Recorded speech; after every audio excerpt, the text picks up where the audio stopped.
I hope you're ready for today's video because this is the craziest video that I have given to anybody, not just members, but on my whole channel. Now, a lot of you have seen this before, but you have not seen it in this form. I did this house as one of my first generation of videos, and it was split into 5 different videos because I had to go there over the course of like 2 weeks. It was about a 60-hour cleanup in total, or at least that's how much footage I just edited. And we will get into everything you could possibly want to know about this video in just a few minutes. But I put together all 5 of those videos into one, and I didn't just splice them together. I didn't just take the existing videos and put them all back to back. I actually went back into each folder, pulled out 378 individual raw files, and re-edited all of those videos into a single video from scratch. Now, I considered putting this up on the main channel, but the whole thing is that I want people who are members to get their money's worth. So this is only for you all. The non-members are just going to have to suck it. So let's get into all of the questions that have been asked about this video since its inception, because this was my first viral video. This is the set of videos that built this channel. Without these, there would be no Midwest Magic Cleaning YouTube channel. First, the one that you probably already know, why am I not wearing gloves and a mask? I had cleaned my car inside and out the day before I went to this house. And I took all of my cleaning equipment out and put it in the garage, then cleaned the car up and then put everything back. There was a handful of things that I forgot to put back, and gloves and masks were among that group. Now, the 2 questions that I get the most often when people find that out is, 1, why didn't you go back and get them? And I think this house was about 40 miles from my house, something like that. It was a long ways away, and I just couldn't make that trip again. And the second one is not really a question, it's more of a statement. People are like, well, I would have just went to the store and got some, as if I hadn't considered that already, as if I would be like, the store? Well, why didn't I think of that? I'm an idiot.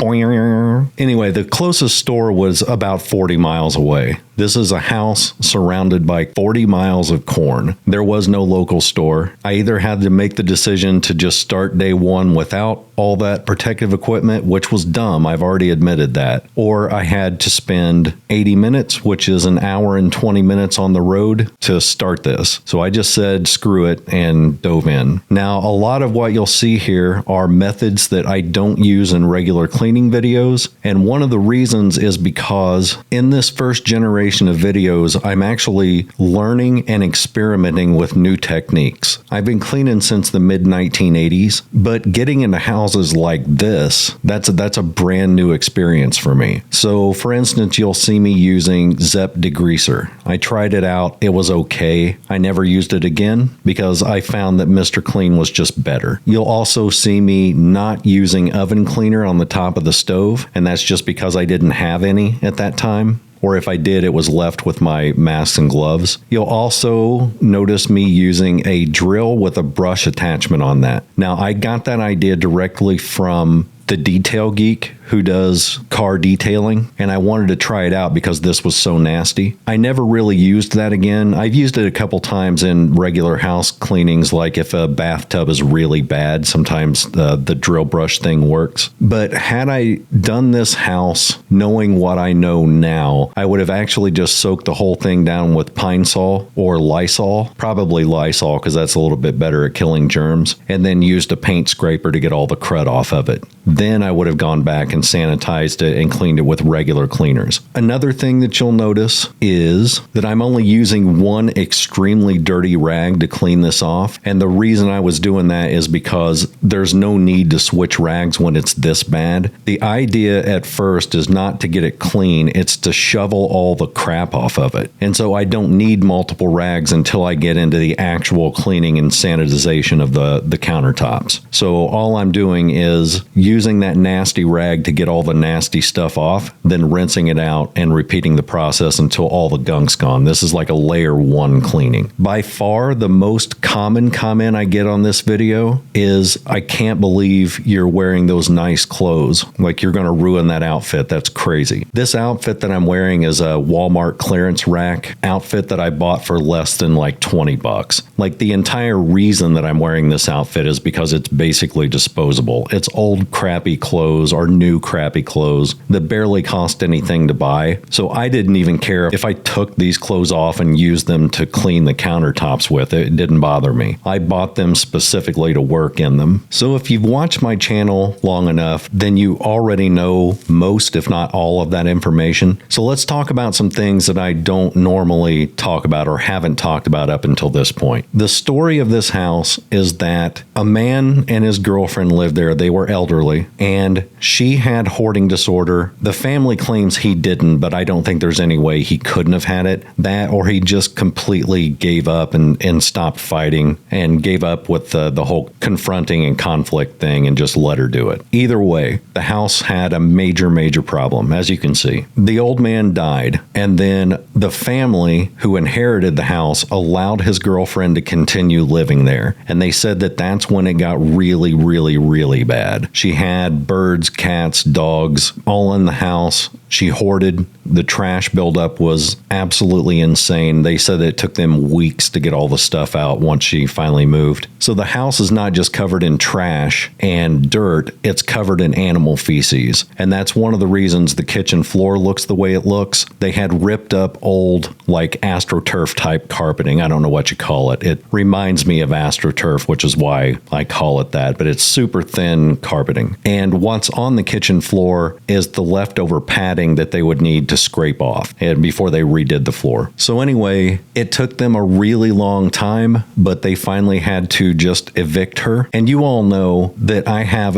an immense amount of empathy for people with hoarding disorder. But what I don't talk about is I have even more empathy for the sons who inherited this house. Because even though she deserves empathy, the girlfriend who was living there, even though she deserves empathy and she still gets that from me, she destroyed their inheritance. What should have been, say, an $80,000 inheritance, because the house isn't fancy and around our area, it would be about $80,000 in good condition. Instead of that, they got about a $280,000 financial pitfall, because to make this house usable again, they're going to have to gut everything even after this cleaning, which brings me to my next point. I recently had a video go viral on TikTok talking about this point, but I did it 100% in sarcasm, which is why it went viral. One of the most common comments that I get on every video is things like, I don't even know why you bothered to clean that. That totally needs gutted. Or I would have just gutted the whole thing and started from scratch. The average cost of a small kitchen renovation in the United States is about $27,000. This would be considered a large kitchen. And the average cost of a large kitchen remodel in the United States for a mid-range kitchen is about $50,000. Just the kitchen. The average cost to sand and refinish hardwood floors is about $2,500. A professional can do it in about 2 to 6 days. So when I hear things like, man, it would have been so much easier just to sand and refinish those floors, my first thought is, you have never sanded and refinished a floor in your life. You have no clue what you're talking about. And it's the same thing when people say, I would have just gutted that kitchen. And it's like, no, you wouldn't have, because to just gut a kitchen would have cost you $30,000 to $50,000, and you would not have done it. If it was your own house, it would have been an option, but you also would have had to have been fairly wealthy to do that just all at once. Most people have to do it in chunks, like we'll replace our stove, and then a couple months later we'll replace our refrigerator, which, by the way, ranges from $600 to $1,800 for a simple mid-size refrigerator in the US. So these people are playing with money that's imaginary. I would have just gutted the kitchen. I would have just spent $50,000 on a dime. And that bothers me whenever I hear it, because it's unrealistic and it's reducing the problem down to the most childlike solution that I can imagine. imagine. It's the same as saying, well, I would have just bulldozed the house and built a new one. Well, that's great if you can afford to bulldoze a house and build a new one. Most people in the U.S. cannot. And even if they could, again, this is their inheritance. And so basically these guys inherited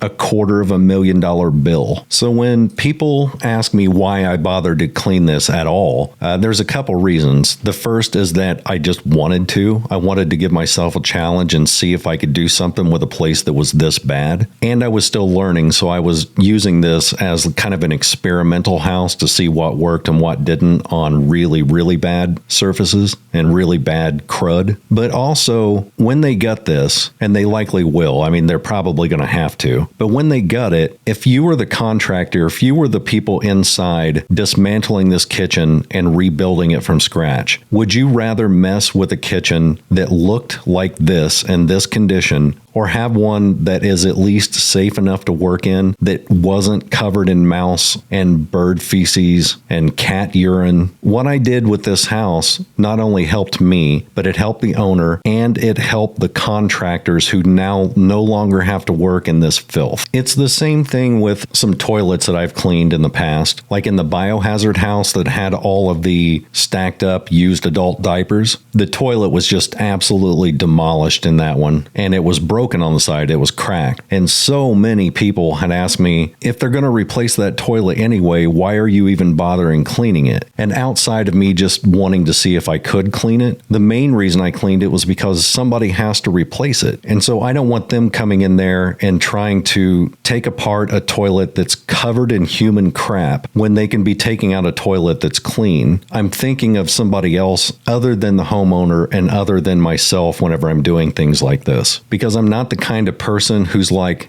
screw it, let them deal with it. I promise you, whoever replaced that toilet and whoever gutted this house appreciated the fact that it was clean rather than the condition it was when I walked in here. And if they don't, they can just suck it.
A really weird comment that I see over and over again, especially on this very first part of this video where I'm doing the kitchen, is people getting angry and saying things like, basically, this is BS. These people are slumlords who are just going to clean up a biohazard and then rent it out to some poor sucker who has no idea that they're living in a biohazard, and just trashing the owner of the house who inherited this nightmare. And it's like, there are so many dumb assumptions in that comment that I don't even know where to begin. Like, they've made up an entire story in their head about a slumlord and how they're going to rent it out, which they're not. It's used as basically a pit stop farmhouse because they live out in the middle of fields. So whenever they're doing farm work, they basically use this house as a break house. But the commenters who say stuff like that, just, it's bizarre. They've made this weird argument in their head and this weird scenario where the homeowner is just this evil landlord who's just trying to screw over the common man. And it's like, what are you talking about? Like, go have a drink, go find a hobby and find something to actually get mad about, something worthwhile that is real and exists. Anyway, I'm not going to go off on a tangent about that and start ranting. I find it so weird, some of the things that people make up in their heads with absolutely no information whatsoever. It's just something they came up with on the fly and they're like genuinely mad about it.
So some things that I would do differently if I were doing this house today. I already mentioned that I wouldn't have used the drill attachment thing, which, by the way, if you're wondering where I got that, I just got it off Amazon. I looked for drill brush attachment and they sell like kits of all kinds of stuff. They're really cool. They're useful, but I only use them in extreme circumstances. Anyway, I would have skipped the drill bit stuff and I would have gone to a paint scraper. I also would have doused the entire kitchen in Lysol and then just walked away for like 20 minutes while it killed off all the bacteria and germs that still existed. Then I would have started cleaning it from scratch, the way I'm doing now with little sections at a time. I would have started off with Lysol on, the second pass cleaning. And then once that was all cleaned up, I likely would have switched to bleach or my APC. Bleach probably would have been a little bit better, but I'm allergic to bleach, which is why I use alcohol most of the time. But I think bleach would have been more effective in here. And I do use bleach in the second part of this video. I also would have hand scoured the walls instead of using the drill attachment whenever I get to the wall part of the video. And the main reason is because, so I'm not trying to get the walls perfectly clean whenever I do this. I'm trying to get the outer layer of crud off so that they can repaint it and the paint won't peel off once they're done. Because if you don't have that clean, the paint won't stick to the walls. So So I would have done that by hand rather than the drill, because the drill is so jumpy that it does things in kind of chaotic lines. And you'll see that whenever I get into the living room. Also, you'll see here in a bit that I'm cleaning what looks to be like painted brick. That's actually faux brick. It's just like a plastic cutout that's meant to look like brick, and then it's been painted white. To clean that off, I was experimenting, so I started with is either Pine Sol or Lysol. Then that didn't do a ton. I mean, it got the outer crud off, but it didn't do much to alleviate the stains. So then I switched to Mr. Clean, and that didn't do hardly anything at all. And then I switched to a mixture of bleach and water, and that did the trick. So I figured out after that first pass on those fake bricks that the best combination was either Pine Sol or Lysol to get the main crud off to begin with, then switch to my bleach and water mixture, and it took a lot of the stains right off. Now, one thing I didn't do with these cabinets is I didn't clean the inside. I did some of the insides of some of the cabinets, but as you'll see whenever I'm vacuuming this up, there was a lot of rodent poop. Rats, mice, squirrels, raccoons. They had just completely annihilated these cabinets. So what I did was vacuum all of this stuff out, and then no amount of cleaning will ever make those sanitary again. So I let the owner know. I said, I know you're going to gut this eventually, but absolutely do not let anybody use those cabinets, because the only thing I could do was just vacuum it. I could have sprayed bleach on it and then never cleaned it off, just allowed it to soak into the wood, but even that wouldn't have been sanitary. So mainly the main reason that I vacuumed them out is so whenever they gutted that, it didn't get mouse poop dust in the air and create a danger for them. And I really should have waited to vacuum that until the next day whenever I came back with a mask and gloves. But again, I'm sometimes not the smartest dude.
Now, to give you an idea of how bad this house would have been before they got all the trash out of it, you'll notice, you notice the dirt already, but on the walls, especially on the arch and on the light fixtures and ceiling fans, there are a whole bunch of black speckles everywhere, to the point that it looks like somebody had just taken a paintbrush with brown paint and just dabbed it Bob Ross style. That is actually the remnants of roaches, flies, fruit flies, bed bugs, just about every insect you can imagine made those stains. And that is insect vomit and insect poop. I've seen a lot of hoarder houses, and I can tell you that to get that amount of black speckles that they had, it would have taken hundreds of thousands of insects, years to do that. They likely had millions of insects in this house. I really don't know how they survived it. Now, I know nobody does what I do, but if you do, or you're thinking about doing it, if you ever encounter that, Mr. Clean, soak it down and just walk away from it for about 5 minutes. And then typically it wipes right off. But after you do that, make sure that you sanitize it with either APC or bleach. Now the cabinets, that was a combination of all the insects, the lack of cleaning, the trash juice that had dripped down on it over the years. And then as it sat empty, the dust and everything had a chance to settle, and it just made this solidified sludge over everything. I got that off by using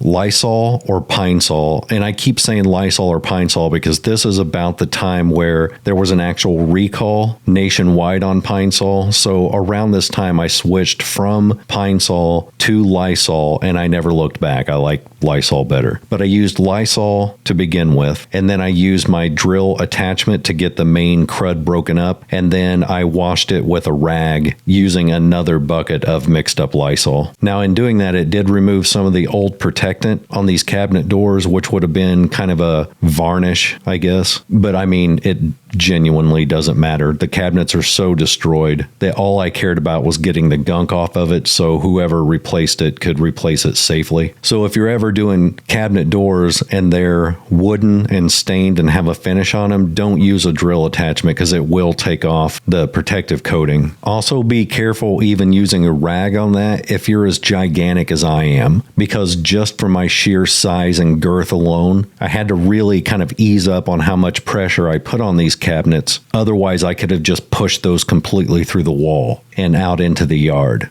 It's a curse that I live with, and over the years, I've just learned how to deal with it.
Now, when I first started this place, or started the communication with the owner, I wasn't sure that I wanted to do this job at all, and I hadn't even seen the house yet. In fact, he hadn't even really described it to me. He had contacted me over Facebook because he found out what I did, and he said, I have a house that's sitting empty right now, and I've been trying to get somebody to clean it for a long time, and I can't find anybody. But what I thought whenever I heard him kind of describe his situation was, okay, this is just a landlord who's not wanting to foot the bill for a cleaning. He just wants a free cleaning so he can rent it out. But then as we talked more and I got more of the story, then I understood where he was coming from. So I told him I will come take a look, and he asked me what I needed. And I said, I need electricity and water, and that's it. So he had to actually go have those things turned on because the house had sat empty for long enough that they had turned off the water, gas, electricity, electricity and all that. Then once I got there and I started talking to the guy, I said, yeah, this is going to take quite a while, but I'll absolutely do it. And he said that he had been looking for somebody to clean it for an extremely long time, and he couldn't even pay people to come and do it because they'd come in, they'd look at it, and they'd say, not a chance in the world, that you don't have enough money to make me clean this house. So he was looking at, if I would have charged him easily $5,000 to clean this house, if not more. And that's with an empty house, or a mostly empty house. So whenever he found out that I would do it for free, he was elated. And I think the guy had been through enough with this property, so I think he deserved some help. I spent about 2 weeks in here, and I could have spent another month in here getting every square inch of this clean.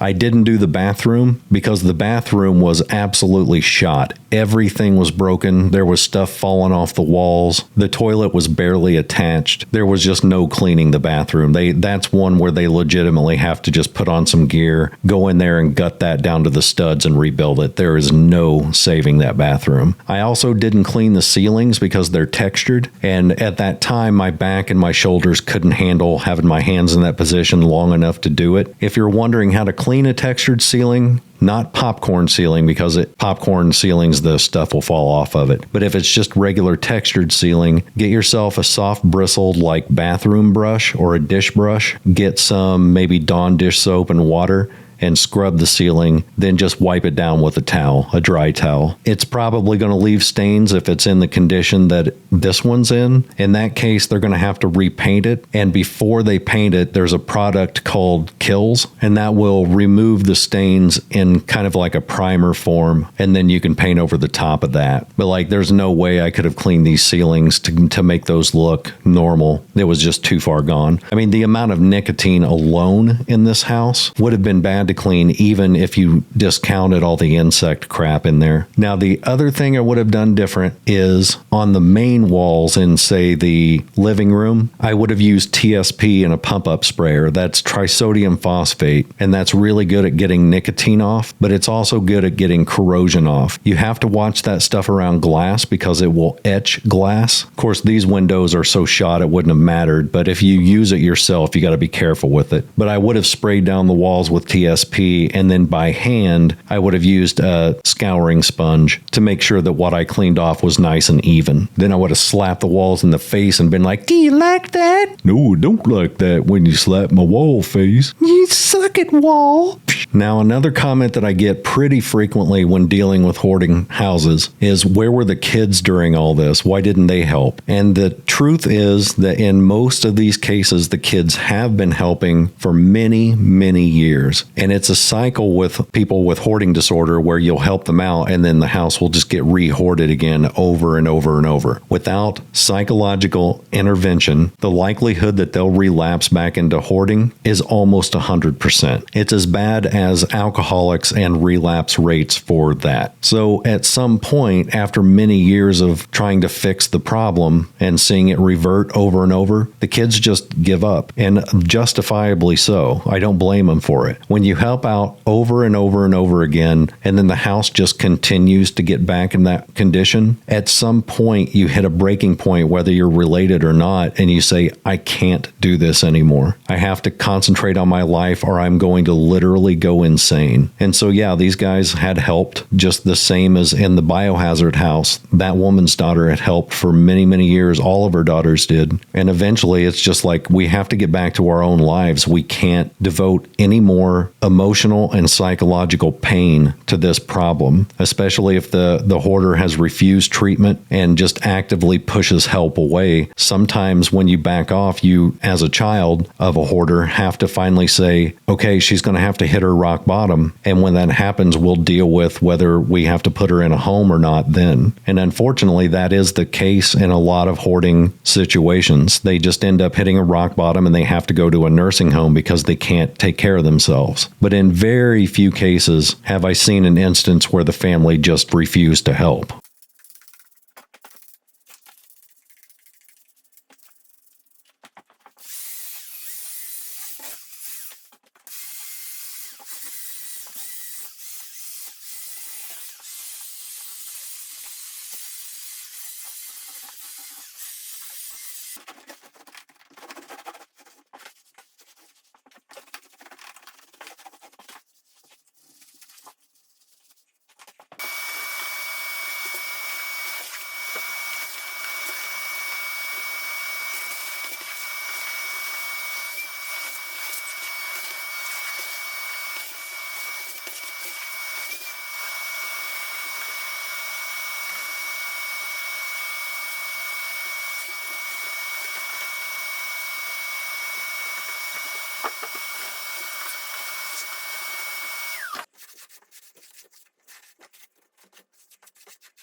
So while we're waiting on the next leg of this video to kick in, which would be the living room, let's talk about a question I get asked a whole lot in hoarding situations, which is how do you confront somebody who has a problem with hoarding? And the answer to that is really complex, but it basically boils down to the same way that you would confront an alcoholic or a heroin addict or somebody with just a major addiction problem. Because in many ways, hoarding kind of targets the same parts of the brain and exhibits the same behavior and the same sort of symptoms. Sometimes you just have to wait for their rock bottom. But if you're wanting to confront them before it hits that, the only thing that you can do is set up an intervention and get people together. They won't want you in their house, but I would make it a point to go into the house and confront them on their grounds so that as you're talking, you can point things out to them. But I think it's important that if you do confront somebody who has this problem, that you confront it the same way as you would an addict, in that you're letting them know that not only are you concerned for their health and their well-being, but their disorder hurts more than just them. You can't have kids in a hoarder house. It's too dangerous. So if they're a grandparent, that can be a really big motivating factor in that you can let them know, look, I can't have your grandkids over here. Just the air quality alone is too dangerous for kids to be around. To let them know that, hey, I can't come over here. I can't be around this. Then, especially if they get into financial problems, which most hoarders are in financial trouble. A lot of people often ask me, how can they even afford to hoard? They can't. They're picking up whatever they can, wherever they can. In many instances, they're dumpster diving or picking up stuff for free or buying things off of clearance racks. And they're spending all of their available income on stuff because it's a mental problem. It's a mental illness, and they genuinely can't stop themselves. But letting them know that, hey, I can't bail you out financially anymore. You have to stop for your sake and for my sake, because your hoarding puts me in financial distress. And they'll likely end up bringing up things like, well, I hardly spend any money at all on this stuff. A lot of it I get for free. Or, you see that thing over there? I only paid $2 for that. And that's going to be their self-defense mechanism. And you have to be able to combat that with logic to say, I'm aware that you spent $2 on that thing. I'm also aware that you bought 50 $2 things over the course of the last week or month or whatever it is, which adds up to a ton of money. It adds up to your gas bill. But the overall point is you have to let them know that this is not just a them problem. You're not just concerned for them. You're concerned for yourself, for your kids. If they have pets, you're concerned for the health and safety of the pets. And you have to be prepared that they're going to get offended and angry and likely shy away from you. There's a good chance that they're not going to do anything about it. But if you insist upon confronting them, you have to be aware of the consequences of that confrontation, which could be they don't talk to you for a long, long time afterwards, or they just tell you to go to hell and they won't do anything about it at all. But you also have to keep in mind, again, that that's not them purposely trying to be malicious. They have a mental illness. And a lot of people aren't ready to confront that. The people with the mental illness aren't ready to confront it because in their mind, they feel quote unquote normal. And a lot of times, even the friends and family of that person don't like to admit that that person has a mental illness either, because it sounds like a dirty word, like an insult, because people do use mental illness as an insult. A guy breaks up with a girl and they ask why, and the guy says, because she's crazy. She has mental issues. So whenever people talk about destigmatizing mental illness, that's kind of what they're talking about, is to understand that people have it and that it's more common than you think, and it's not an insult to confront mental illness.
The living room was a bit of a beast for different reasons. So I had to sweep down all the walls and the ceiling because there were so many cobwebs and the dust was just everywhere. People ask me all the time why I don't use a vacuum on hardwood floors. It just feels weird to me. Remember, I'm autistic and there's a weird feeling to it that just creeps me out. The other reason is that there are brushes on a vacuum and some of them have hardwood settings where those brushes will stop spinning. But I'm always afraid the brushes are going to damage the floor. And in a case like this house, whenever I'm sweeping with a broom, there's going to be clouds of dust everywhere because I'm purposely sweeping it hard in order to get big chunks of dirt off. But in most houses, it doesn't kick that dirt up that way if you know what you're doing with a broom. So instead of flicking the broom, you're kind of pulling the broom. So in most houses, I don't really have to worry about dust resettling. The windows in here were really bad. Somebody had packed them with foam and made them inoperable. They'll never be able to get these windows to open or close again. Even if you use like a hammer and chisel to get the foam out, it's still going to be extremely difficult to close them. The wood has swollen over the years and the house is settled enough to where they're all not square anymore. So unfortunately,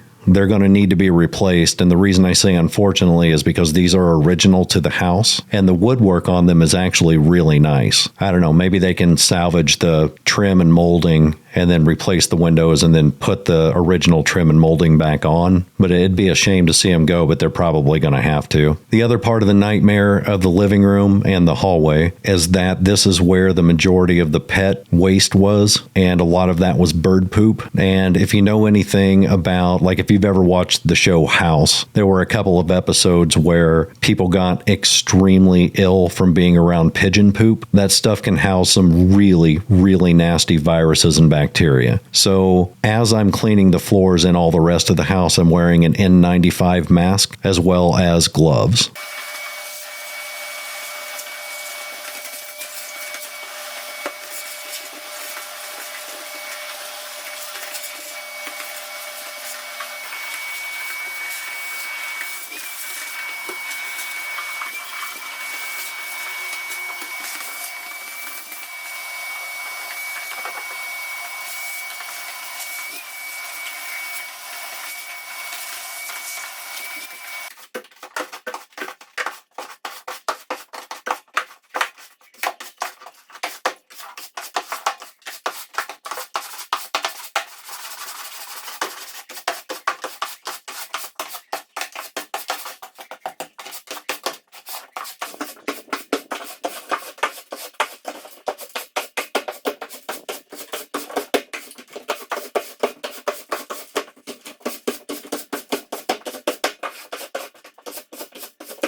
So I had to sweep that with a push broom, a really hard bristled push broom, and loosen up all the old stuff, then sweep it with a regular broom, then vacuum it, and then I could start on the actual cleaning of the floor after all that. But as I'm using that broom, you'll see these clouds of dust going everywhere. And I've got some windows open, the ones that I could open, so it's kind of being sucked outside. But if this was a regular hardwood floor, I wouldn't be flicking the broom, I'd be pulling it. I get the advice all the time to wet down the floor and then sweep it, and that just doesn't work for me. I always sweep it dry, and then if there's any dust that gets kicked up into the air, I deal with it afterwards. But wetting a floor down and then sweeping it is just, it creates a big soupy mess.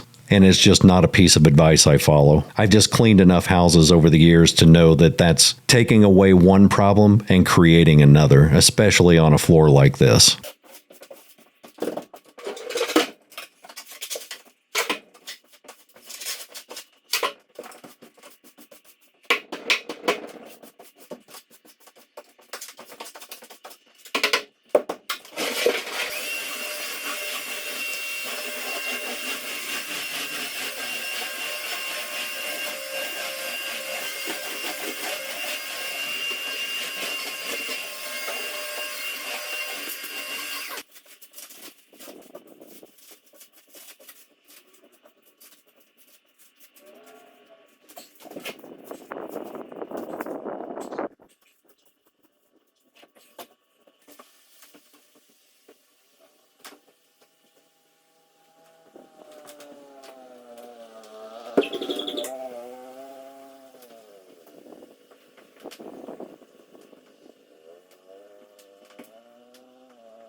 Now you'll know in my original video that I pointed out that I'm going to vacuum this stuff up in order to get the excess dust. And then whenever I start mopping it or I start using a scrub brush on it, it's a rubber bristled broom that I found on Amazon. It's meant to clean, say, like shop floors. I saturate the whole floor down with Lysol and then let that sit in literal puddles. Then I use that rubber broom and I scrub all the chunks of stuff off. And then I'm going to use my Bissell carpet cleaner not to clean the floors, but to extract the excess water. Now, one of the funniest comments that I got on this section of the house, actually this section and the 3 bedrooms that I cleaned, was, "I can't believe you did that to those hardwood floors. That water is going to seep into that wood and make them bow." And I'm always like, yeah, I'd hate to ruin them. I mean, look at them.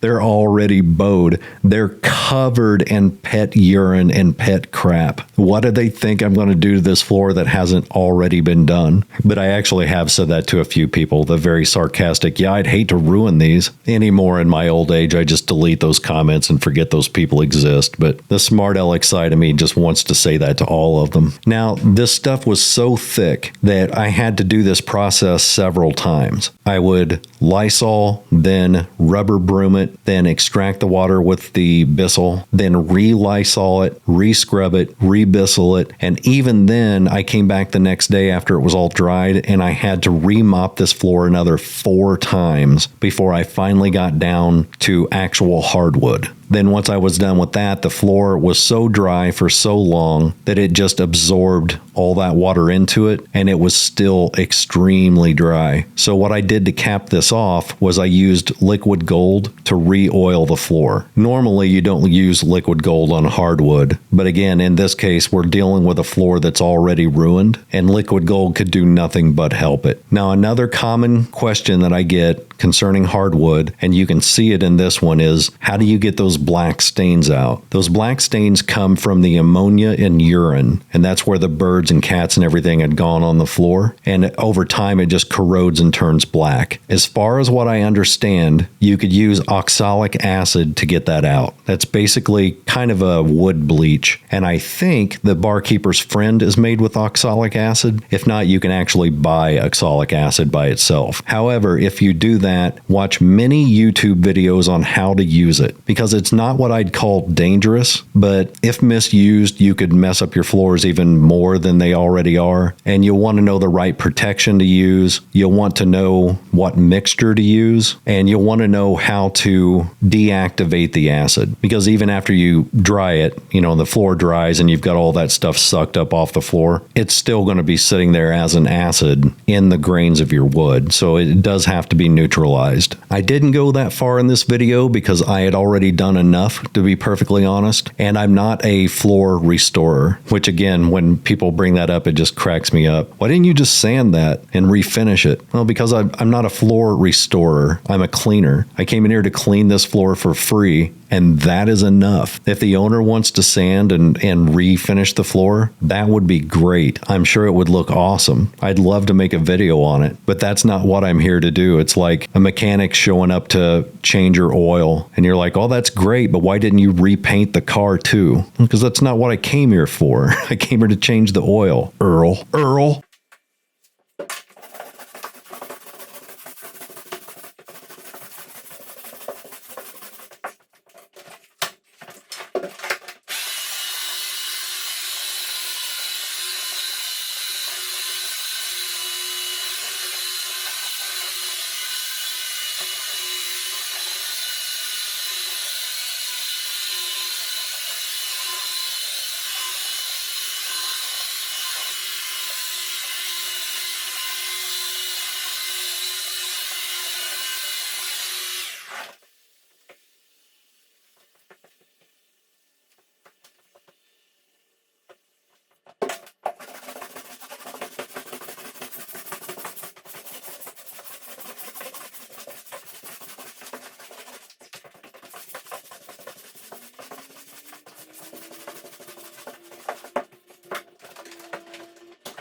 So let's talk about some stuff that I've never talked on the open channel before and probably never will. I've talked about how I got into this, which is about, my autism and wanting to be able to help people. And I just like watching cleaning videos, and I basically ran out. So that's what I let everybody know, and that's true. But when I was growing up, I grew up really poor, as a lot of you know. I've said in a lot of my membership videos before. But I had relatives who lived in absolute squalor, like distant cousins of mine, friends. And whenever I would stay over, like say my dad would come over to visit, and then we would all have like a sleepover at a friend's house or cousin's house. My dad would get drunk with their parents, and then the kids were kind of left to our own devices. And so we would play until late night. And then we didn't really have beds to sleep on at those houses because they were like super, super poor. So all of us kids would just fall asleep on bare carpet, no pillows, no blankets, just laying on the floor. And those houses were so infested with insects that you would wake up in the middle of the night and have to slap roaches off your body. Some of the houses were so bad that you'd have roaches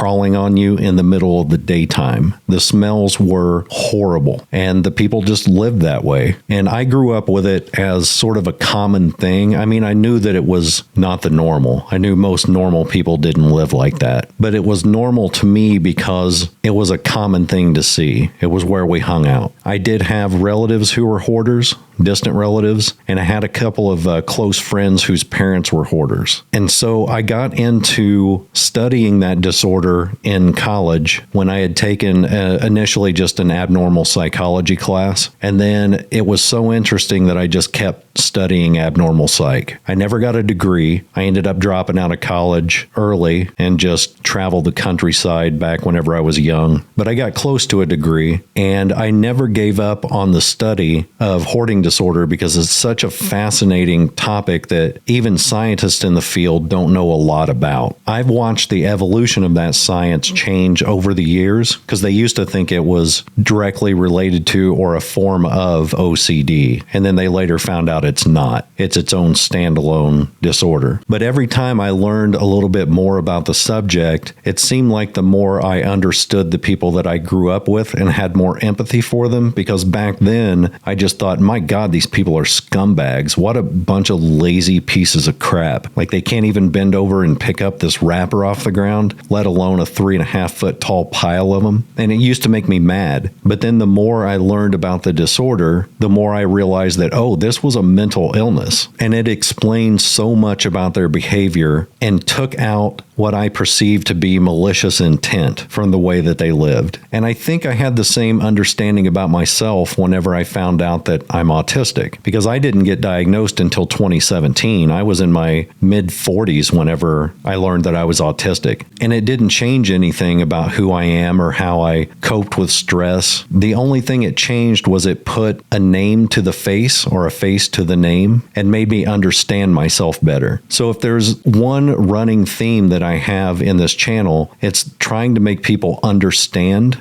what they're looking at. Because I believe that in order to have true empathy for someone, you have to understand their situation. And if you don't understand their situation, that's where you get into the danger of blaming them for their life and blaming them for their condition. Because you don't see that it's a condition at all. You see it as a choice, or you see it as just malicious inaction on their part. The very first hoarder house I ever cleaned up was for a close friend of mine, and he wanted to have a party. And his mom was going to be gone that weekend. She had given him permission to have a party, so it wasn't like a 1980s sitcom where we were having it behind her back. But he was embarrassed to have people over, and it was because of the condition of the house. So when she left the house for the weekend, the very first thing we did was myself, him, and one of our friends dove in and just cleaned the whole place up from top to bottom. It took us a whole day with 3 people, and it was a lot of work. Fortunately, we were out in the country, so we could burn a lot of the trash. And when his mom came home and saw that house, she was thankful, but there was this weird look on her face like she was insulted or that she was scared. And I never understood that at the time, not until I had started actually studying the disorder and understanding it. But now that I look back on that, I realized she was petrified. She had the same look on her face that a heroin addict would have if they found out that somebody had broken in and stolen all their heroin and all their money so they couldn't buy more. If you want a weird comparison, think about it this way. You have no problem whatsoever walking on a set of railroad tracks like you did when you were a kid. You got on the little railroad track thingy and you balanced yourself to see how far you could walk. And there was no fear of falling off because the rocks were right there. If you fell off, no big deal. You can just step back on it and see how far you can get from that point on. And you could probably walk 20 or 30 feet on one of those things with no problem at all. When you're a little kid, I mean, I could walk 7,000 miles because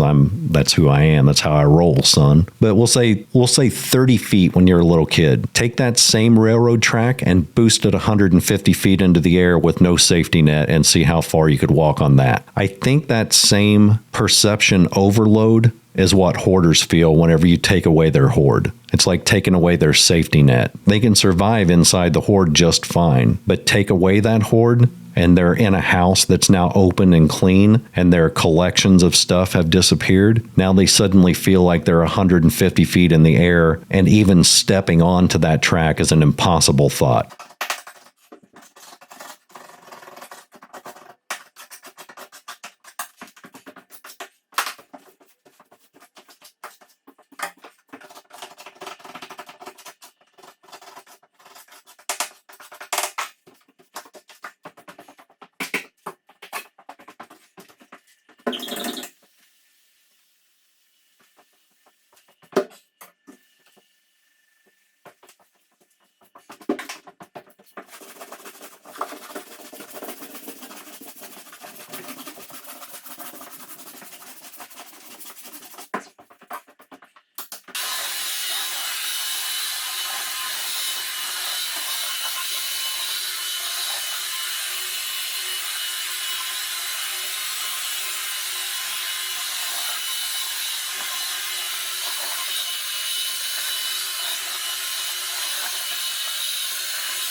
By the way, if I ever do another house like this where it's basically abandoned and the floor is just absolutely completely ruined like this one, I think I'm going to go ahead and try to do some oxalic acid just to see if it makes a difference. I may try out a couple different methods, but it's going to have to be in a house like this where if I mess up the floor, it doesn't matter. But I think that would be kind of a neat video to do, and it would be a kind of a cool learning opportunity. And then if I get good at stuff like that, then I can start incorporating those types of videos into my YouTube channel where we go in and actually restore a floor without having to sand it and all that. But I don't know, just kind of a thought. I'm always looking for new things to learn anyway.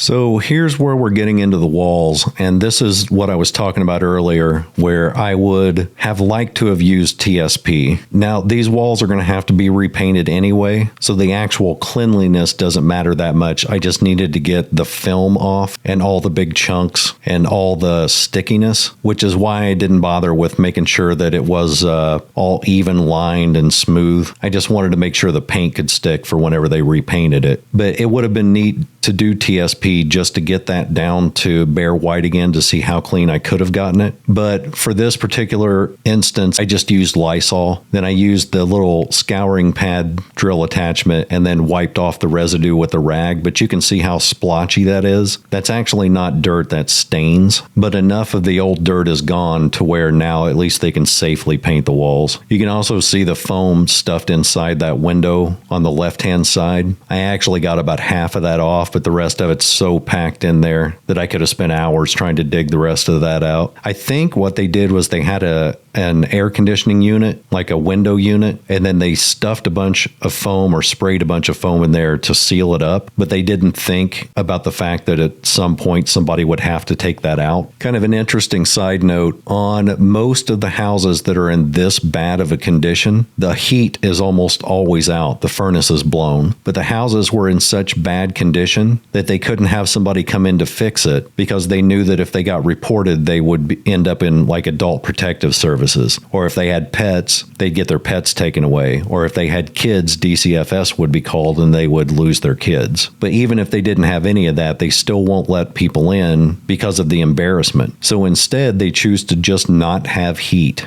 in the winter and not have air conditioning in the summer. That's how severe some of this can get, because in Illinois where I live, I'm in south central Illinois, our summers not only regularly get up to the hundreds of degrees, like 100 to 105, but it's extremely humid where I'm at too. And so we often have times where we will have like Arizona style heat days with humidity that's so bad that they'll warn you on TV and the radio to not go outside. And these people are sitting in their houses filled from wall to wall with trash with no heat and no air.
Yeah, you can see on this wall too how bad those lines are and how splotchy that is. I got most of it off and it looks okay, but it's not something I'd be proud to show someone. But this is also why I would have rather used a scouring pad by hand, because then I'm not counting on the drill to do the work and letting it kind of jump all over the place like it does. I could have controlled the circular motions of a scouring pad by hand and made all that even out. Now, that being said, I would have absolutely worn out my shoulders and my back and my arms. I would have been just dead sore after that. So in some ways, I'm glad I didn't. I mean, there's only so much I can do in a house like this to begin with, right?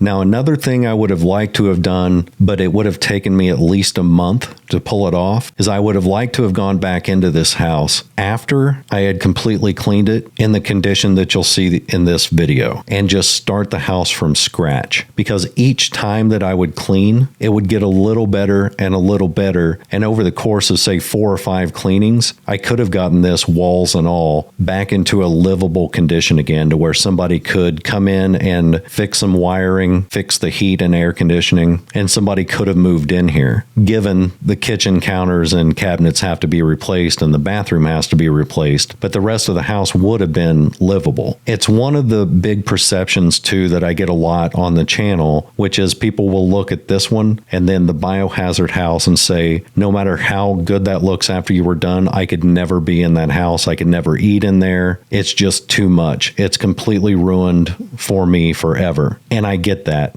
But that's a psychological thing. In the biohazard house, I got that clean enough to where it was sanitary and it's fine. But just knowing what it looked like before is the thing that would stop people from going into that house. The problem now resides in their head because they saw what it used to be. It's seeing the sausage being made sort of deal. And the same is kind of true of this house in that once I got done with these floors and the bedrooms, I wouldn't have had to do much more in order to make it livable. But I know that if I were a renter and I rented this house and then saw this video, I would be pissed. Like there would probably be a lawsuit. So I definitely get it.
This was also about the time that I learned how to use microfiber cloth and an ultra fine microfiber to do windows without streaks. Now here's something I've always wanted to say in public, and I don't know why I haven't yet, but this is almost the same thing as the Norwex system. Now Norwex is the same thing where it's microfiber followed by an ultra fine microfiber, but their selling point is that their ultra fine is also lined with silver, which they claim kills bacteria, which silver in real life does kill bacteria. bacteria. Interlaced with a rag like this, it basically does nothing. Your APC and your window cleaner, even if you don't use APC, is enough to kill bacteria. And so their thing is that you can wash windows with just water without having to use cleaners and it will work. Well, the whole thing is you can do that with just these rags too. Window cleaner just makes it faster and a little bit easier, but the actual silver in Norwex doesn't do much. Also, from what I understand, it's a multi-level marketing thing, and I don't support multi-level marketing at all, and so I'll never buy one because I don't want to support their marketing system. To me, multi-level marketing is just scummy, like Amway style marketing, and I don't like it. But fortunately, in researching their ultrafines, I found that just regular everyday ultrafine microfiber works exactly the same. And there's no real name brand that I use. I mean, the ones that I have, I think have a name brand, but I just look up on Amazon ultrafine microfiber cloth and just buy them straight from Amazon. Those are going to be the very first things that I sell whenever I go into retail sales for my Midwest Magic cleaning products. So once I make sure that all the tax forms are in order and then I've got all my paperwork in line, I'm going to buy several $1,000s worth of those so that I can keep them in stock. And that way you don't have to look up on Amazon and worry that you're getting the wrong type.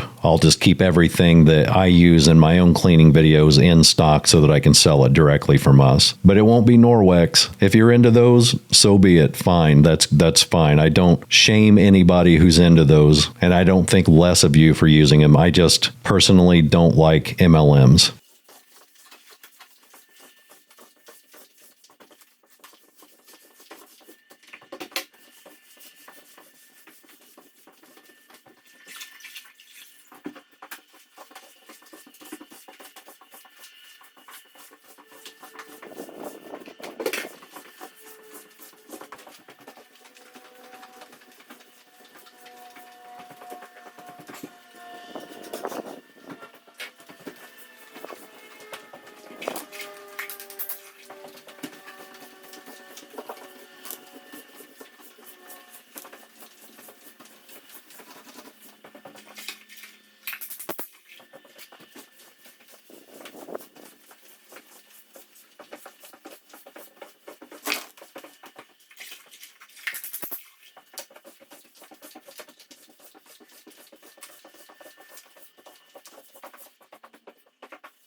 All right, let's discuss the bullet hole in the door. It's everybody's favorite thing to talk about on this video. That is a bullet hole. It did shoot through that door, the screen door, and into the neighbor's car across the road. And it wasn't an argument or a crazy person or anything like that. They were cleaning like a 9mm or something, and they didn't realize there was one in the chamber, and it went off. And they got very lucky that nobody got killed or severely injured. But from what I understand, it was just a drunk old woman cleaning a 9mm, and bam, shot through 2 doors in a car. So the funny thing about that to me, not the situation isn't funny, it's terrifying, but the comment comment always cracks me up because it's always the same thing. Somebody says, so are we just not going to discuss that bullet hole in the door? And a few times I've told people, yeah, they're discussing it. There are several hundred people in the comments section mentioning that and using the exact same phrase that you just used. So yeah, people are in fact discussing it. That door was so grimy. I mean, on top of the nasty dirt and crud that was all over it, that was on top of a thick layer of nicotine. So I just really saturated that with Mr. Clean and then scrubbed it with like 4 different rags. And I was shocked at how clean that door looked once I got it all done.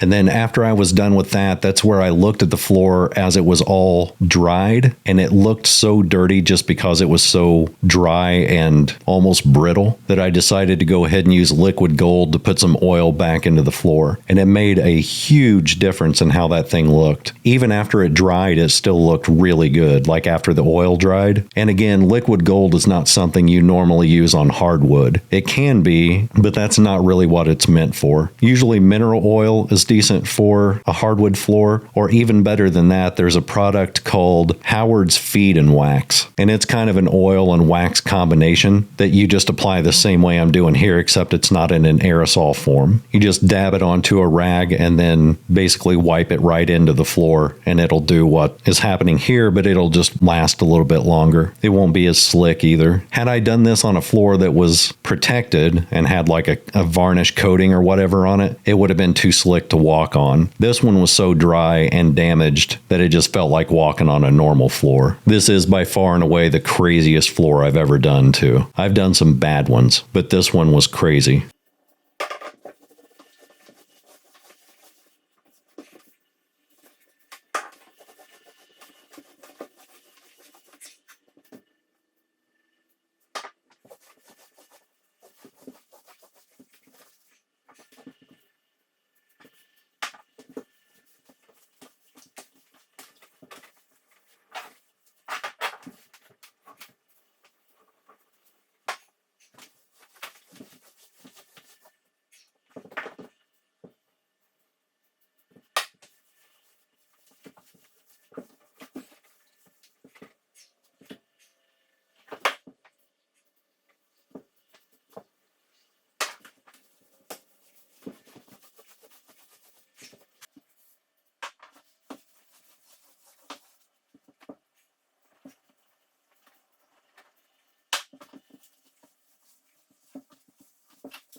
So after that, I switched to the hallway, and I started doing the same thing where I had to sweep off the walls and baseboards and ceiling because it was covered in dust and cobwebs. But you'll see me here in a bit. I will go back to the far end of the hallway, and I'll be picking some stuff off of the floor with a paint scraper. That's a big blob of melted paraffin. Somebody was a candle maker in the house, and somebody had dropped a huge glob of it on the floor, and it had not melted from fire. It had melted just from the heat of the house and kind of fused itself with the floor. And so in a little bit, you'll see me go back and scrape all that stuff off.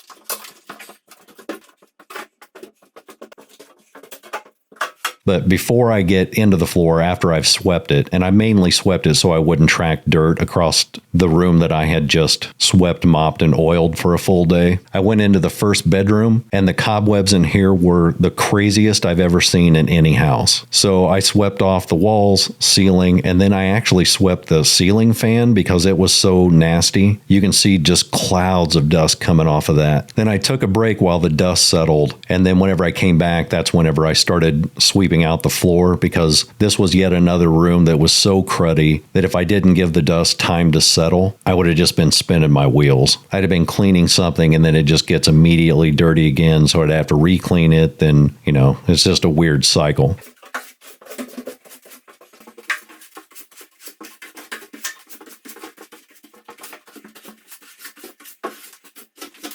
And again, I'm sweeping this hard, which was why the dust was coming up into the air, because there was stuff that was ground into the hardwood that needed to be loosened up. So I'm sweeping it hard to knock that stuff loose. And then again, I'd take another break, let the dust settle, and then I can go back and sweep it like normal, to where there aren't clouds of dirt getting into the air again. But just like with all these rooms, I'm still wearing an N95 mask, because a lot of what I'm sweeping up is rodent poop. And I was actually really stoked to actually get this one mopped, because I could tell that this one didn't have a ton of black stains on it. It had some, but I knew that this one was closer to the original floor than most of the rooms. So I really wanted to see what it looked like once I got all that nastiness off of there.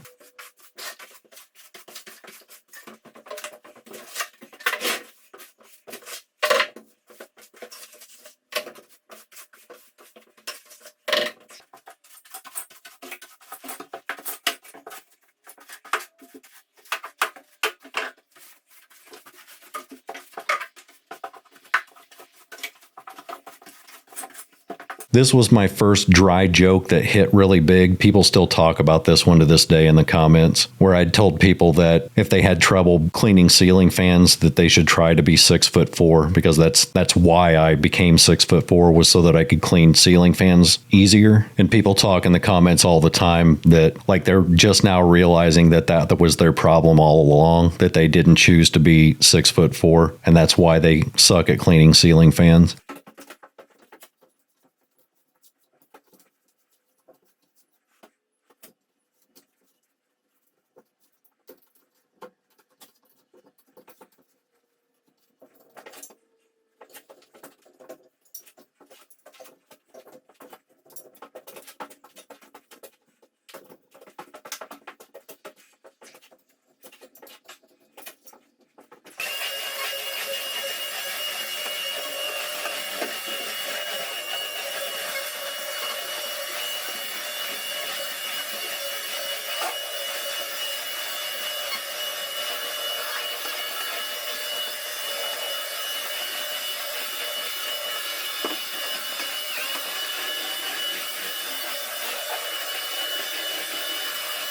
Oh, one thing I forgot to mention in the living room was the last 2 moppings that I did in there. I used Murphy's oil soap, and I do that with these 2. I use the same process where I'm going to use Lysol, then scrub it with the rubber broom, then Bissell up the excess dirty, nasty water. Then I'll mop it with Lysol. Then after that dries, I finish it off with Murphy's oil soap for the final mop. But I don't use liquid gold on these floors because these were still protected and they still had their own natural gloss. So there was no need to rehydrate it with oil. The other room, the living room, the main reason that had lost its protective coating was, well, foot traffic is 1. 2, it probably had several tons of garbage sitting on top of it, and the acids from that rotting would have eaten it away, but also the pet poop and pet urine would have eaten off any old varnish, and it just never got cleaned. So over time, that just ate away, exposing raw floor, and then the ammonia from the pet waste would seep into the wood and turn it black. So these rooms, since they didn't have as much pet traffic, didn't see the same result as the living room. It could still use some oxalic acid and it could still use refinishing, but not nearly as bad as the living room. Now, there was one bedroom in the corner. It'll be the last bedroom that you see me doing in this video. Like after this, there will be one more bedroom, and then after that, there's one last bedroom. All of the extra stuff from these 2 bedrooms, I put into the last bedroom for storage. So nightstands, bed frames, dressers, everything in these rooms went into that last one because the last one was the most hoarded room in the house. That actually still had a whole bunch of stuff in it that they had never gone through because they'd filled so many dumpsters with crap from the rest of the house that they just ran out of dumpster space and ran out of money and couldn't get rid of all the stuff in that last room. So what I did was I salvaged the stuff that could be salvaged, and then I took all the rest of the trash out back into the backyard so that they could dispose of all that with dump runs, because we do have a free dump for our county that is open on Saturdays. So at some point they can just get a couple of pickup trucks, load those up, and take all the stuff to the dump without having to pay for a dumpster. But in the meantime, all the stuff that I took out of these 2 bedrooms went into that room because it was already hoarded to begin with. So that just made a perfect storage area for all the extra stuff.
Also, there's a couple of these windows where you'll see me cleaning like 3/4 of the way up or almost all the way to the top, but not quite. And the only reason I didn't clean them clear to the top is because they had several wasp nests right above the window. Because I had a ladder, I could have gotten on there and cleaned it all, but I wasn't messing with gigantic wasp nests. I want to help them out and all, but I don't want to help them that bad.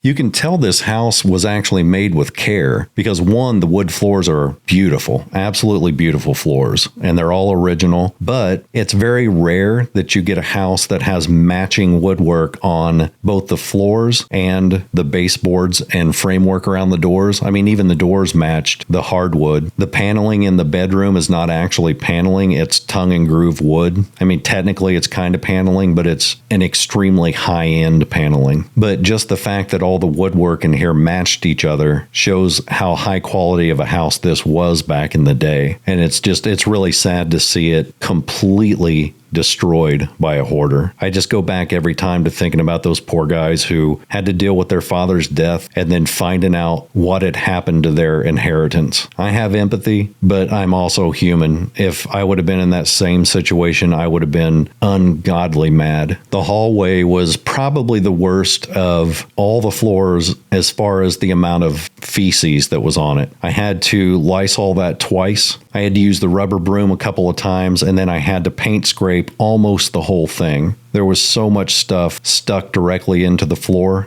like it was almost fused with the floor. And you can tell by the amount of black on the hardwood how much of that was actually urine and not just foot traffic. It's all just so corroded. I did what I could with it, but that would have been an interesting one to use oxalic acid on just to see what it would do.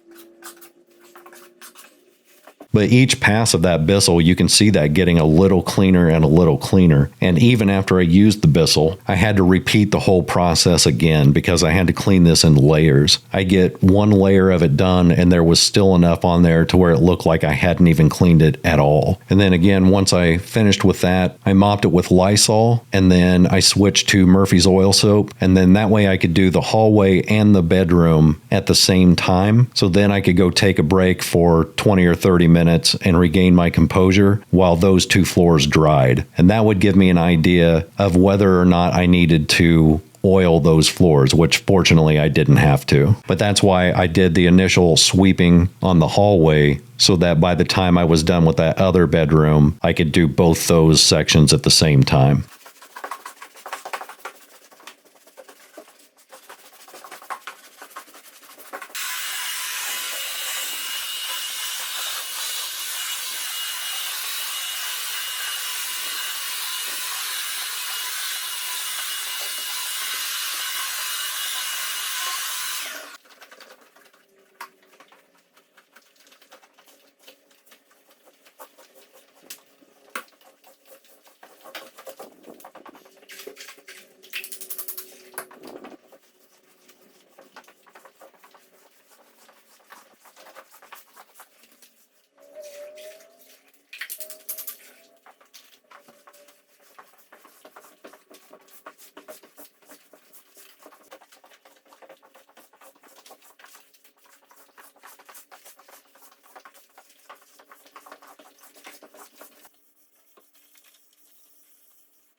Now we're getting into the last two bedrooms. This one is barely hoarded at all. It just has a few things in storage. So I want to move everything out of this room and put it into the actual hoarded room so that I can work with bare floors. Anything that was broken or moldy or had mouse poop on it, I keep saying poop, poop, all that stuff got thrown away. And anything that looked like it could be salvageable, I went ahead and moved into the other room or put up into the closets. But it's the same process for this room as all the other rooms. Get everything out of the way, clear the room of everything I can, sweep it, vacuum it, Lysol it, scrub it, Lysol it again, Bissell it, and then mop it. It's the only way to get through all those layers and layers of crud.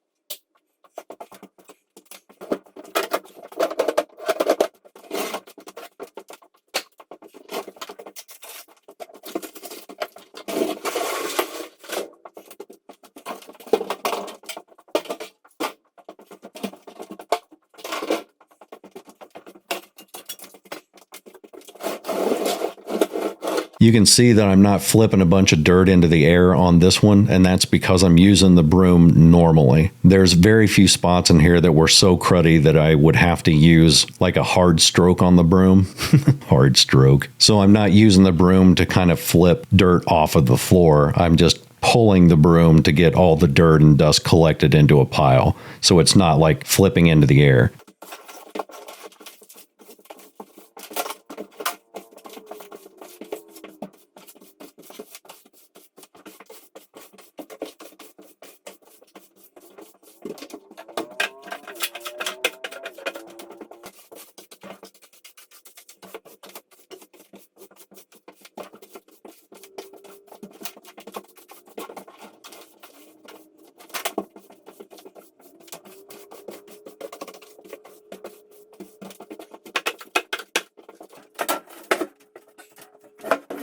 So whenever I come to this other position and this other angle, you'll see that I am doing that a little bit because I have discovered certain sections of the room that do have ground in dirt. But I'm using two different techniques for two different reasons. One is to collect dirt into a pile, and that's the easy broom method. The other one is to basically beat big chunks of filth off of the floor, which is the flick method.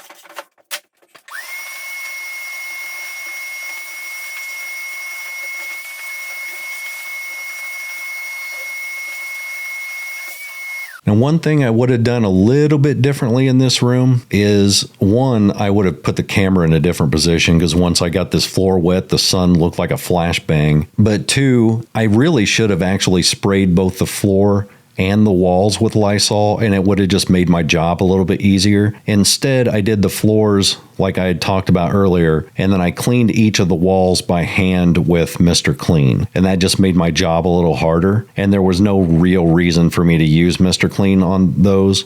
I mean, honestly, there was not much of a reason for me to clean those walls at all. They weren't really dirty. I just kind of did it to play it safe. But it would have been a whole lot easier if I would have just doused the whole room in Lysol and did it all at once. The kind of funny thing about these back rooms is that as I noticed the house getting cleaner and cleaner as I got further into the house, deeper into the house, that's where I could tell how bad the living room was hoarded, because it told me that she couldn't make it back to those back rooms to mess them up. The floors were still in really good condition because she physically couldn't access those rooms, which also meant that the pets couldn't get in there to ruin the floors. And again, I keep saying she because that is what I was told, was that she was the one with the problem. I don't really believe that. I believe this was a two-person problem. I mean, if it wasn't and the dad had let it get to this condition, it means that he had some psychological problems in dealing with conflict and confrontation. It means that the relationship probably was not healthy at all, and he just didn't want to argue about it. Or a lot of times, hoarders will mentally beat down the other person because every time the person would try to clean up the house or get rid of the clutter, it would create a response from the person with hoarding disorder so bad that the other person would be like, I don't ever want to go through that conversation or that argument ever again. Every time I bring it up, she goes ballistic or he goes ballistic, and I don't want to deal with that, so the other person just gives up. That's a really unhealthy situation to be in, and unfortunately, it happens more often than it doesn't. I mean, you could ask some of the people in these very comments in the member section who grew up with hoarder parents, and they can tell you firsthand that trying to clean up anything was an absolute nightmare dealing with the parent who went ballistic.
Now we're going to get into this final room, and this is the one that's super hoarded. So what I'm doing in here is I'm cleaning up anything that can be salvaged. I mean, this first dresser doesn't look great, but it could be restored. But even if it's not fully salvageable, I want the dirt off of it when I put it into another room for proper storage, because I don't want it to just be sitting there covered in insect poop and cobwebs and dirt. I want everything that I'm taking out of here to be as clean as the rest of the house is. So I'll clean a lot of this stuff up that I'm going to save and put it away. Then anything that's damaged, broken, or that I feel is toxic is going in the trash.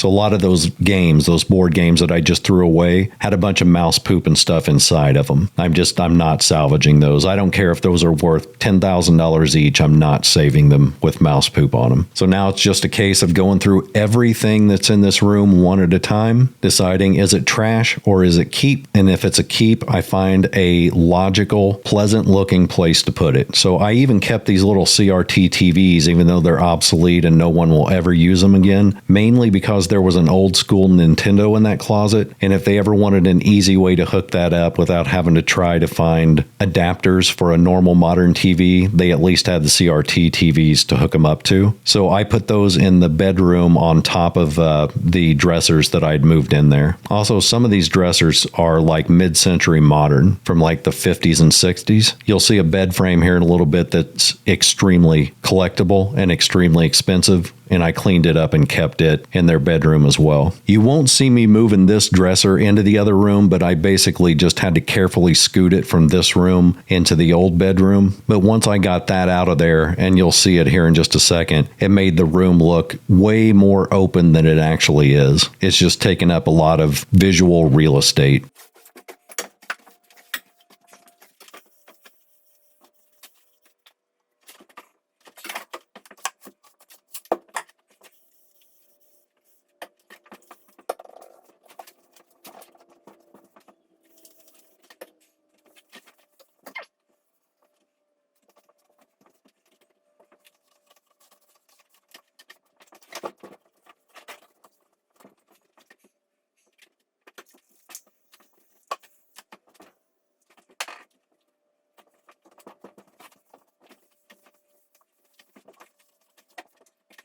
There we go. That's out of there. So now what I'm going to do is broom off everything that I can. Those are 2 gun cases, but they don't have guns in them. But I still wanted to keep them because they're all hunters and stuff. So maybe they could use them, maybe they can't. But I don't want to make that decision for them. So I'm just going to broom off the dust from everything and then start packing everything away in that same style of keep or trash until I hit bare floor. My God, this video is long.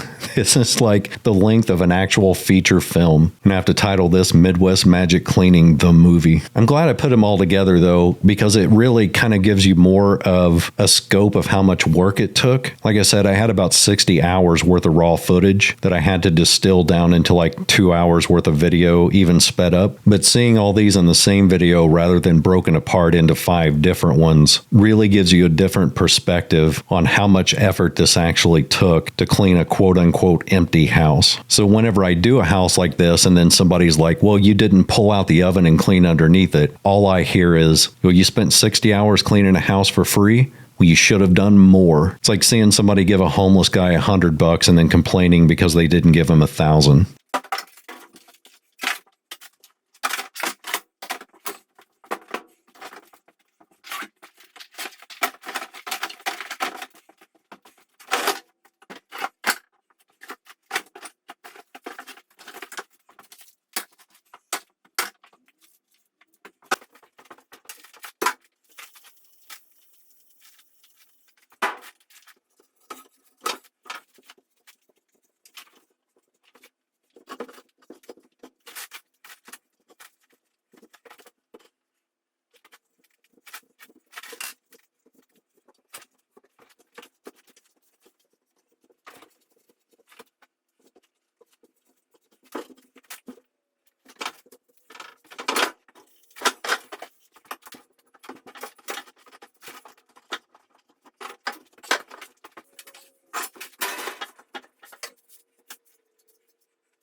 Pretty much everything in this room was all just old stuff, like you're seeing here, just old used furniture, old file cabinets, old mirrors. But in the middle of all this, I found a trash bag full of like 50 pairs of brand new women's underwear, all with the tags still on them. I don't know why you need to know that, but I just thought it was weird and kind of funny. Like sometimes I wonder if she still thinks back to this era of her life and wonders where those 50 pairs of brand new underwear went to. It's like, I know I bought them. I know I bought 50 pairs of brand new underwear. Did someone steal them? Did the underwear gnomes come and take them?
You'll notice as I'm cleaning this furniture that a lot of it matches exactly, but you can tell there was a lot of thought and care and effort and expense put into the furniture because it was bought as a package. It's all real wood, it all matches, and I rarely see that in a house. That's one of the reasons I wanted to put so much care into making sure that that stuff was cleaned, because with the right restoration, I mean, that furniture was beautiful, and some of it doesn't even need restored at all, it just needed cleaned up. I should get a hold of this guy again. It's been about a year and a half, I think, since this video originally came out, and I'd really like to know if he's done anything with this house. He didn't seem like the type of person who would just let it rot. He just was in a place where, like, he couldn't get anybody to come out and help him. He already had 1,000 things on his plate. No normal human could walk into this house and even attempt to get it clean. It's way too overwhelming. If it wasn't for me being autistic, I don't think I could have done this house. It was just too much. But my desire to put these things together like jigsaw puzzles is the thing that kept me going. But I would have liked to have seen what he turned this into if he did remodel it. Because I can guarantee that he kept the floors, because all he'd really have to do is sand them down, restain them, and refinish them. I mean, that's no easy feat, but I don't think he'd have to replace them. He'd have to just paint the other rooms, which would be fairly easy, replace the windows,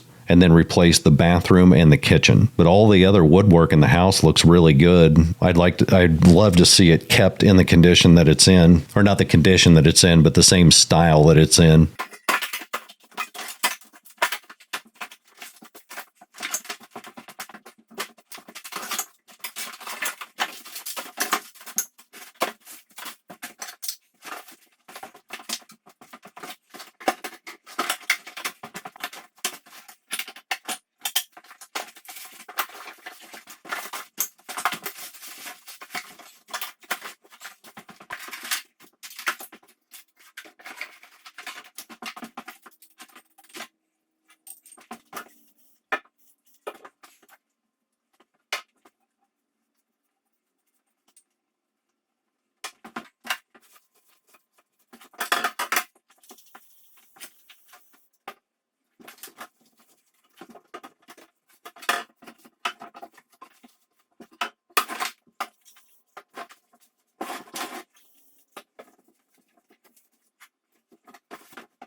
Now, of all the floors, this one was the most intact and the least stained, but it took the most effort to get clean. And the reason is because since it was so hoarded with so much stuff, mice made it their home. And so there was a whole bunch of mouse poop in here that had been ground into the actual hardwood. So I did the Lysol thing, then went to the rubber broom. And even after that, there were hundreds of little specks of mouse poop that I had to get off of there with a paint scraper. And they were scattered out enough to where it was like I would have to scrape one spot, then move over 6 to 8 inches and get another spot. And then I was doing a whole lot of standing up and walking and standing up and squatting over and over again. And so my legs and back were just on fire by the time I got done with this. But basically the whole floor had to be paint scraped and then re-cleaned with the Bissell and mopped several times. But that tediousness of having to do that paint scraping and the muscle energy that it took to get up and down, that floor was just absolutely exhausting. The living room floor was really, really bad. And it was a very close second in the hardest floors in this house to do. But yeah, this one was just tedious. If you're wondering how I cleaned my equipment when I was done with this house, all brooms and mops got thrown away. All rags that I used got tossed. All of my equipment, from my Bissell to the vacuum, anything that I kept got sanitized with my APC. So they all got sanitized with alcohol. And then with the Bissell, what you do is you take like a tray of water and then mix alcohol with it and then put the Bissell onto the tray and run it. And it will suck all the alcohol up inside of it and clean out all the hoses. And you just repeat that process until the water runs as clear as you can get it. I sanitized the rubber broom the same way not the same way. I didn't have it suck up alcohol, but I soaked it in, that one actually soaked in bleach. I went through about 50 pairs of gloves and about 50 masks. If I'm remembering right, it may have even been more gloves than that. I think I went through a whole box. And then my shoes I cleaned with alcohol the same way. I sprayed both the tops and the bottoms with alcohol and basically didn't even dry them off. I just soaked them there and let the alcohol evaporate off. Most of the clothes that I used in this cleanup got thrown away. Some of them I kept, and I just washed my clothes in a hot water cycle twice with Tide detergent. If you got OxyClean, that helps even more, but it's not really necessary.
I know I've done a couple versions of this video, specifically the very first one where I clean the kitchen. So I hope this doesn't feel repetitive to any of you, especially in this format. But I hope you like the idea of putting all these into the same one big giant long mega video, because I enjoyed doing it. But if you didn't like this, I apologize. I just thought it would be neat. I won't do it a lot. I mean, I won't do it with probably any other set of videos, but I thought it'd be neat with this one specifically. Anyway, thank you for watching. I will see you all this weekend and enjoy a whole bunch of before and after shots. Later.